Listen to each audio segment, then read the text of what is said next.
Karibu tena mtazamaji, unaendelea kutazama taarifa za NTV Weekend. Kidogo tuangazie masuala ya kanda na tunaingia katika taifa la Tanzania, ambapo mapema leo wakili Martha Karua ambaye vile vile ni kiongozi wa chama cha PLP hapa nchini Kenya, pamoja na wengine wawili wanasheria na vile vile watetezi wa haki za kibinadamu wamezuiliwa kuingia nchini Tanzania na wakiregeshwa hapa nchini Kenya kwa misingi kwamba wanahusishwa na kesi ya kiongozi upinzani nchini Tanzania ambaye ni kiongozi wa chama cha Chadema Tundu Lissu. Na kwa sasa mtazamaji, basi ningependa tuzungumze na mwanasheria kunradhi wa chama cha Chadema ambaye ni Rugemeleza Nshala. Karibu sana daktari kwenye NTV Weekend.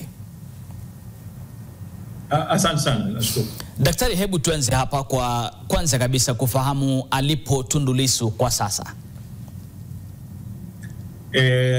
Mwenyekiti, Tundu Lissu yuko katika gereza la mahabusu la wafungwa ambao wanaangaliwa katika uangalizi mkali sana au mkubwa, gereza la Ukonga jijini hapa Dar es Salaam. Na mashtaka ambayo namkabili mahakamani kwa sasa ni yapi tunayafahamu? Ana kesi mbili za jinai. Moja ni kesi ya uhaini, alafu nyingine ni kuchapisha taarifa ambazo zinasema kwamba ni za uongo. Na kisa cha leo unakifahamu vema kabisa, kikihusisha Martha Karua pamoja na wengine wawili wote wa Kenya ambao ni observers wa kimataifa katika hii kesi ya Tundu Lissu. Ili tumelishuhudia pia katika taifa la Uganda kule ambako amehusika Martha Karua na Kiza Besije. Lakini katika kisa cha Tundu Lissu si mara ya kwanza Martha Karua amekuwa nchini Tanzania kwa ajili ya kesi hii. Mbona leo ikawa tofauti? Kweli inashangaza kwa sababu mnamo tarehe 24 ya mwezi wa 4 mwaka huu Martha Karua alikuja katika mahakama ya hakimu mkazi ya Kisutu Dar es Salaam, katika maeneo ya Kisutu hapa jijini Dar es Salaam. Aliweza kuangalia kesi ambayo ilikuwa inakwenda. Siku hiyo ni kwamba watu raia wa kawaida walikatazwa wasiweze kuhudhuria katika ile kesi, lakini Martha Karua na wenzake wengine pamoja na watu wa mabalozi wa nchi za kigeni ambazo wako hapa Tanzania waliweza kuhudhuria katika ile kesi. Sasa unashangaa imekuwaje tena leo ambapo tayari umma umeruhusiwa kuhudhuria kesi hiyo, kesho Martha Karua na wenzake hao wawili wamezuiwa katika uwanja wa ndege wa kimataifa wa jijini Dar es Salaam. Na baada ya kupata taarifa Martha Karua, pengine upande wa Chadema mlichukua hatua gani? Ilikuwa ni kutuma mawakili kuweza kuelekea pale katika uwanja wa ndege na kuweza kujitahidi kuweza kuonana na watu wa uhamiaji, tutaka kujua ni kwa sababu gani, lakini ambacho tunaweza kutu ni kwamba kulikuwa na maagizo kutoka juu. Kwa maana hiyo ni katika ngazi za juu za serikali ya Jamhuri ya Muungano ya Tanzania zinahusika na kwa Martha Karua na kutokuja nchini kuweza kuhudhuria kesi. Manake wakati Martha Karua alitoa taarifa yake alisema kwamba wakati alipowasili uwanjani wa kimataifa wa Julius Nyerere walizuiliwa kwa takriban saa moja hivi, wakati ambapo wakisema kwamba wale wakuu wanaomba kuzungumza na wakuu wao mara tena ili wajue na wafahamu iwapo watawaachilia waingie nchini Tanzania ama itakuwa namna gani. Unahisi pengine nani ambaye alikuwa anashauriwa hapa? Hapa ni watu wa waziri wa mambo ya ndani, unazungumza na pengine waziri mkuu au mpaka rais wa nchi, kwa sababu inamaanisha kwamba ni viongozi wa ngazi ya juu ambao wanahusika, vile vile na watu wa idara ya mkurugenzi mkuu wa uhamiaji nchi, kwa kujua kwa sababu gani ambazo au raia wa Kenya ambao ni sehemu ya Jumuiya ya Afrika Mashariki wamezuiwa kuingia hapa. Sasa kama Kenya na Tanzania ambao ni wanachama wa Jumuiya ya Afrika Mashariki, kama unazuia raia wa nchi nyingine wasiweze kuingia, maana yake kuna shida kubwa sana katika kile tunachokiita kwamba ni Jumuiya ya Afrika Mashariki. Kama pia raia wa upande kuingia upande mwingine, inaondoa maana ya kuwa na jumuiya na kwamba wote tu chini ya Jumuiya moja ya Afrika Mashariki. Na pengine daktari, kwa mujibu wa sheria, wewe kama mwanasheria, je, ni sheria ipi ambayo inamkinga Martha Karua pamoja na mawakili wengine ambao ni wa kimataifa katika kesi kama hizi? Ni kesi za kimataifa. Sheria ya msingi hapa ni ile ya Jumuiya ya Afrika Mashariki kwamba raia wa nchi hizi wana haki ya kuweza kuingia na kupana hata ya kuingia na visa au kupata visa kwanza kule Kenya au kupata visa kutoka hapa Tanzania, inakuwa kitu ambacho kilikuwa kimeondolewa ni kwamba raia anafika hapa, raia mmoja wa nchi moja hapo Jumuiya ya Afrika Mashariki anapoingia katika nchi nyingine ambayo ni mwanachama wa Jumuiya ya Afrika Mashariki anapata visa pale anapofika. Sasa na vile vile kuna shughuli mikataba ya kimataifa ile ya uhamiaji, mambo ya Vienna Convention yanahusika, masuala ya vile vile ya mkataba au ile agano la Jumuiya ya Afrika Mashariki linahusika kwa sehemu kubwa. Sasa haya yote tunasema kuna sheria ya uhamiaji ya Tanzania ambayo na yenyewe inahusika namna ya kuingiza watu na kutoa watu na watu kutoka kuingia na kutoka, ni sawa. Lakini unapokuwa nchi zimeingia katika makubaliano ya namna ya kuweza kupokea na kuingiza raia wa nchi moja na nchi nyingine, yani inapokuwa umekiuka, ni kwamba kuna nchi moja hapa ambayo haiheshimu yale makubaliano. Angekuwa Martha Karua kama ametenda kosa la kinyume cha kosa la uhamiaji hapa nchini,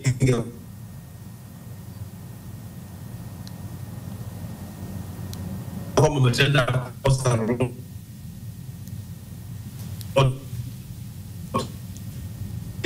ni kwamba mtu fulani ameamua huyo wasiingie Tanzania. Sasa hiyo hujawaweza kwamba wamekosea kitu gani. Sasa haya yote ni kwamba kuna kitu ambacho katika kutaka kuficha hivyo inaonyesha jinsi gani ya Jumuiya ya Afrika Mashariki, namna gani kama sisi wanachama wa Jumuiya ya Afrika Mashariki jinsi ambavyo tunataka kuenenda ili kuhakikisha tunakuwa na uhusiano ambao ni nzuri na kuhakikisha kwamba tunashirikiana katika masuala yote. Unaposema kwamba haki ionekane inatendeka, na sio tu itendeke bali ionekane pia kwamba inatendeka. Sasa unapozuia watu wa jumuiya ya kimataifa ambao ni wenzako, ambao wanatakiwa kuweza kuangalia namna ambavyo unatoa mfumo mzima wa haki katika nchi yako unapokwenda, inaonyesha kwamba una tatizo kubwa na una kitu ambacho unataka kukificha. Na daktari, wajua kwamba katika taarifa yake Martha Karua ni kwamba amekuwa akiteta kwamba kesi ya Tundu Lissu ni kesi ambayo ina mkono wa siasa, na kwamba mashtaka dhidi yake ni mashtaka ambayo yana mkono wa kisiasa. Lakini nitakuregesha leo baada ya kisa cha leo, baada ya hawa mawakili kunyimwa kuingia nchini Tanzania. Alikuwa waziri wa maji na unyunyiziaji katika chama cha CCM, alikuwa ni waziri Stephen Wasira, amezungumza na matamshi yake bila shaka yalikuwa matamshi ya kisiasa yakimlenga Martha Karua. Je, hili ni kuthibitisha pengine matamshi yale na zile hisia kwamba ni mashtaka ambayo yanamlenga Tundu Lissu, mashtaka ambayo si ya kweli, pengine wenda yana kisingizio ama wenda na mwingilio wa kisiasa?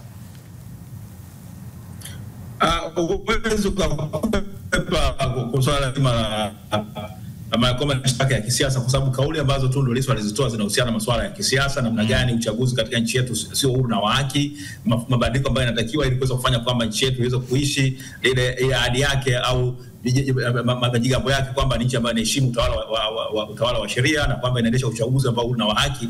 Sasa Lissu matamshi yake alikuwa anasema kwamba mfumo tulionao sio wa haki, na kwa maana hiyo unasababisha Chama cha Mapinduzi kuweza kupendelewa. Sasa ukimsikiza mtu kama Stephen Wasira, licha kwamba yeye ni mzee, lakini matamshi yake wakati mwingine yanaweza kuashiria kwamba ni mtu ambaye hayuko tayari kuishi ukweli, kuangalia kwamba Tanzania inakuwa nchi ya kweli ya kidemokrasia, bali anapenda mfumo uliopo hivi sasa uweze kuendelea, kwa sababu mfumo ambao unaruhusu Chama cha Mapinduzi kuweza kuiba uchaguzi na kuweza kuendelea kutawala nchi hii kwa kutumia mbinu ambazo kwa kweli zinasababisha kwamba demokrasia ipokwe, na kwa maana hiyo kuweza kukiuka yale maamuzi ya Watanzania kwamba nani wanataka aweze kuwa kiongozi wao. Huwezi kuwa na tume ya uchaguzi ambayo imeteuliwa na rais ambaye naye ni mgombea, na kwa maana hiyo vile vile wakurugenzi wote ambao wanasimamia uchaguzi au maafisa ambao wanasimamia uchaguzi ni wateule, mmoja au nyingine ni wateule wa rais ambaye vile vile ni mgombea, na hata mawakala wako wanashiriki tu kwa hisani ya yule msimamizi wa uchaguzi, na mwisho wa siku uchaguzi unapokwa. Sasa Chadema inadai mabadiliko makubwa katika mfumo huo ili kwamba mwisho wa siku kura ya Mtanzania iweze kuheshimika na kura ya Mtanzania iamue nani ambaye ni kiongozi wao. Bila shaka daktari, kama ulivyotaja ni kwamba Tundu Lissu amekuwa akitetea mageuzi katika mfumo wa uchaguzi nchini Tanzania, na kwa hilo ndio sababu akajipata alipo kwa sasa. Swali rahisi sana, je, unahisi kwamba Tanzania kwa sasa kuna demokrasia? Demokrasia yetu iko msambweni, nikitumia Kiswahili cha Kenya, iko katika hali mbaya. Demokrasia tulionayo kwa kweli ni ya kuigizia, ni ya maigizo au ya uongo. Demokrasia tulionayo ni kwamba ni wale tu kuhakikisha kwamba CCM inaendelea kutawala, si kwamba wananchi wa Tanzania waweze kumchagua kiongozi wao. Na hilo ndio ambalo Chadema imekuwa ikisema hapana. haiko tayari kuendelea kushiriki katika chaguzi ambazo haki inapokwa, maamuzi ya Tanzania yanasiginwa na ukanyagwa, na vile vile huko CCM wakijipiga vifua na kushangilia kama mazuzu kwamba wameshinda uchaguzi, wamewashinda wapinzani, wakati kwa kweli wamefanya katika mfumo mzima ambao unawezesha wao kuiba kura na kuweza kubakia madarakani. Na kwa muktadha huo basi unazungumziaje uchaguzi mkuu ambao tunatarajia mwezi Oktoba? Kwa jinsi ulivyo hivi sasa ni kwamba ni uchaguzi ambao tayari ni kwamba matokeo yameshafahamika kwamba CCM watashinda, kwa sababu kwamba wao wameshajiwekea wana mbinu zote za kuweza kuiba kura na kugeuza matakwa ya Tanzania kuweza kuwa wao wajitangaze kuwa washindi, kama walivyojitangaza mwaka jana uchaguzi wa serikali za mitaa, walifanya mwaka 2020, walifanya mwaka 2019, hata ule 2015 ambao ulisababisha Samia na Magufuli kuingia madarakani. Yote ni chaguzi ambazo zinatilia mashaka makubwa na uwezo wa CCM waweza kuonyesha walipata kura kiasi gani, na hata hiyo tume ya uchaguzi haiwezi kuhakika kabisa kuonyesha kama kila jimbo nani alipata kura kiasi gani, bali ni kwamba ni mfumo ambao kwa Kiingereza nikisema kwamba it's a setup. Kwa maana hiyo ni kwamba wao wana mbinu zao za kuhakikisha wanaendelea kushinda, na wako tayari kuona kwamba zile vipengele vyote ambavyo vinasababisha wao waweze kuiba kura au kudanganya namna ya kuweza kura jinsi zinavyoibiwa virekebishwe. Hawataki kuwa na tume ambayo huru ya uchaguzi, kwamba wasimamizi wawe huru na kura kamera ziingie kwenye vituo vya kura, mtu aweze kuonyesha, na mwisho wa kura zihesabiwe, na zile ambazo mtu amepata pale katika kila kituo ziweze kutangazwa pale, na ndizo hizo ambazo zinatakiwa ziweze kurushwa kwa ulimwengu mzima na kuweza kujua kwamba fulani alipata kiasi gani katika kila jimbo. Vyama viruhusiwi kuweza kuwa na sehemu zao za kuweza kujumuisha kura kiasi gani umepata, na mwisho wa siku wao bado wanang'ania kwamba kura pekee halali zitakazotajwa ni zile ambazo zinatajwa na tume ya uchaguzi, na tunafahamu hiyo tume ya uchaguzi ni tume ya Rais wa Jamhuri ya Muungano ya Tanzania, kwa sababu yeye ndiye ambaye anawateua hao watu, na hao watu wanakula kiapo cha kumtii yeye na kutekeleza jinsi ambavyo anataka yeye. Asante. Na miezi minne peke yake kabla ya uchaguzi mkuu ambao utafanyika tarehe 28 mwezi Oktoba kama sijakosea mwaka huu, pengine iwapo mambo hayatabadilika pale mahakamani na hali iwe tofauti kwa Tundu Lissu na chama cha Chadema kwamba kesi hii ikosi kukamilika kabla wakati huo, je, chama chenyewe kina mpango gani kuhusiana na uchaguzi mkuu? Msomo wa Chadema ni kwamba uchaguzi usiwepo, na tunahamasisha, Chadema inahamasisha umma wa Tanzania wazuie uchaguzi kufanyika katika mazingira ya sasa, na chama cha Chadema imetoa mapendekezo mazuri kabisa kwa namna gani ya kuweza kurekebisha ili mwisho wa siku tuwe na uchaguzi ambao ni uhuru na haki. Sasa unapokuwa na watu au serikali ipo tayari kabisa kutumia mabilioni ya shilingi za Watanzania kuendesha uchaguzi, na mwisho wa siku ni kwamba si matakwa ya Tanzania ambayo yataweza kuamua nani anakuwa kiongozi wa nchi yetu. Mwisho wa siku huo ni utapanyaji na ubadhirifu wa rasilimali za nchi yetu, na ibara ya 27 ibara ndogo ya kwanza na ya pili ya Katiba ya Jamhuri ya Muungano ya Tanzania inakataza watu utapanyaji na ubadhirifu wa rasilimali za nchi yetu. Rasilimali za fedha za nchi yetu ni rasilimali kubwa, na maana hiyo ukiwa na uchaguzi ambao ni wa kijanja na wa kiunihuni tu ambao unasababisha watu kuchaguliwa kwa viongozi, mwisho wa siku tunaruhusu uhaini halisi. Sasa kunapokuwa na viongozi wamepatikana kwa uongo, huo ni uhaini, kwa sababu unakuwa umewahaini wa Tanzania, na hao wote ambao wanashiriki watakiwa washtakiwe kwa kosa kubwa la dhidi ya Jamhuri ya Muungano ya Tanzania. Na kisha tukirudi pale kwa swala hili la mwakili Martha Karua na wenzake wawili, pengine kuna mpango wote wa chama cha Chadema kufanya appeal kuhusiana na swala hili? Manake nadhani kwamba katika misingi ya kisheria kila mmoja ana haki ya kuwakilishwa kunradhi, ana haki ya kuwakilishwa mahakamani. Je, mtafanya pengine appeal ama kukata rufaa kuhusiana na swala hili la Martha Karua na mwakili wengine? Kama nilivyosema, Martha Karua na wenzake wao walikuwa sio mawakili wa Lissu, lakini walikuwa wamekuja kuangalia namna gani kesi inaendelea. Walikuwa ni watazamaji au waangalizi wa namna gani kesi inavyoendeshwa. Kwa hiyo mawakili wa Tundu Lissu ni sisi hapa na wenzangu na wengine ambao tunafanya hiyo kazi, lakini tuna haki kabisa ya kuweza kudai na kueleza mahakama na jumuiya ya kimataifa kwamba jinsi mambo ambayo yalifanywa Martha Karua na wengine hayakubaliki. Tunaweza kuzungumza katika chama cha mawakili au cha sheria cha Afrika Mashariki kuweza kupinga matendo ya Tanzania. Tunataka hata jumuiya ya kulalamika vile katika mahakama katika Jumuiya ya Afrika Mashariki. Tunaitaka hata serikali ya Kenya iweze kulalamikia serikali ya Tanzania kwa jinsi ambavyo imewatendea au raia wake wa Kenya. Maana hiyo jumuiya ya kimataifa iweze kuona kwamba Tanzania ina vitu vingi ambavyo inaficha, serikali ya Tanzania inaficha, serikali ya Samia Suluhu Hassan inaficha mambo yake, na kwa maana hiyo ni kwamba si jirani mwema na mtu ambaye anataka uhusiano mwema kati ya nchi zetu hizi mbili, lakini yeye ina mambo ya kuficha. Kwa mfano umezungumzia Martha Karua alikuwa anatetea kule kesi Uganda, mara ya kwanza alizuiwa, lakini mwisho wa siku aliruhusiwa kuweza kuendesha ile kesi. Kunani Tanzania sasa inakataza hata hawa tu sio kuja kumwakisha Tundu Lissu.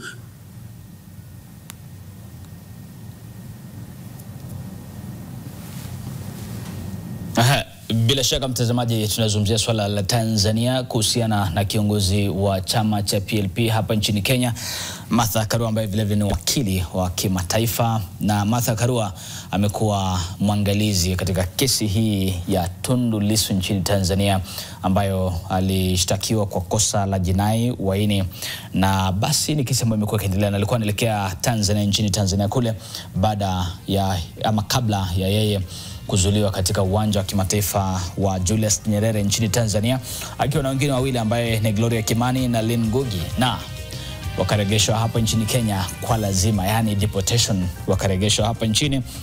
Na basi ndio sababu nimekuwa nikizungumza naye Rugemeleza Nshala, ambaye ndiye mwanasheria wa chama cha Chadema, yani chama cha demokrasia na mapinduzi nchini Tanzania, ambaye sasa hivi yuko kizuizini kesi yake inapoendelea. Kumbuka kwamba mtazamaji, ni miezi minne pekee kabla ya uchaguzi mkuu kufanyika nchini Tanzania. Basi itakuwa ina maana gani iwapo Tundu Lissu ataendelea kuzuiliwa, iwapo Tundu Lissu wa chama cha Chadema atazidi kusalia korokoroni wakati kesi hii ikiendelea? Je, wapinzani katika nchi ya Tanzania wanasemaje kuhusiana na kesi yenyewe? Basi ufafanuzi ambao tumekuwa tukipata kutoka kwake Daktari Rugemeleza Nshala umekuwa ni ufafanuzi bora zaidi, ama ufafanuzi ambao ni wa kueleweka tena kwa njia iliyo safi kabisa.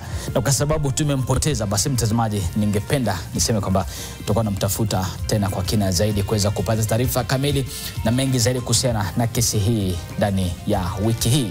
Ila kwa sasa mtazamaji, niruhusu niseme kwamba tunakomea hapo katika mazungumzo haya, mazungumzo ambayo yanagusia upande wa kanda kidogo ya Afrika Mashariki. Kumbuka Martha Karua amekuwa vile vile akimwakilisha ama akiangazia kesi ya Kizza Besigye katika taifa la Uganda, ambaye kufikia sasa bado yuko kizuizini kwa madai sawia na haya ya Tundu Lissu katika taifa la Tanzania. Basi mtazamaji, kufikia hapa naomba nipate mapumziko mafupi, muda si mrefu na rejea na taarifa za spoti. Usiende mbali.